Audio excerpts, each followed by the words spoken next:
నీ వ్యాపారం నువ్వు చేసుకుంటావు, నా వ్యాపారం నన్ను చేసుకొనియాలి. అది పద్ధతి.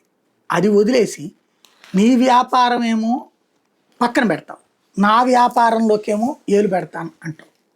ఎందిది? ఇప్పుడు కొత్తగా కొన్ని బిర్యానీ పాయింట్లు, కొన్ని సెంటర్లు ఇప్పుడు బాగా పెద్దగా వైరల్ అవుతున్నాయి. ఏంటంటే ఎస్పెషల్లీ ఈ పుణ్యక్షేత్రాల ప్రదేశాల్లో. ఇప్పుడు for example Babu biryani centre. ఇప్పుడు ఈ ఇది వచ్చినాయి కదా, క్యూఆర్ కోడ్లు వచ్చాక డబ్బులు ఆన్లైన్ పేమెంట్ చేస్తుంటే అక్కడ పేరు తెలుస్తుంది, మహమ్మద్ ఇర్షాద్. ఇది ఉత్తరాఖండ్లో జరిగినటువంటి. ఏదైతే మొన్న ఉస్మాన్ అనే అతను 12 ఏళ్ల అమ్మాయిని రేప్ చేసిన ఘటన తర్వాత అక్కడ పబ్లిక్ ప్రతిదీ క్రాస్ చెక్ చేస్తుంటే వస్తుంది.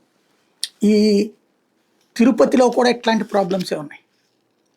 పవిత్ర పుణ్యక్షేత్ర ప్రదేశాల్లో వేరే మతం వాళ్ళు ఉండొద్దని ఎవడంటలా, వాళ్ళ వ్యాపారం చేయొద్దంటలా, వాళ్ళ పేరుతోనే నడపండి.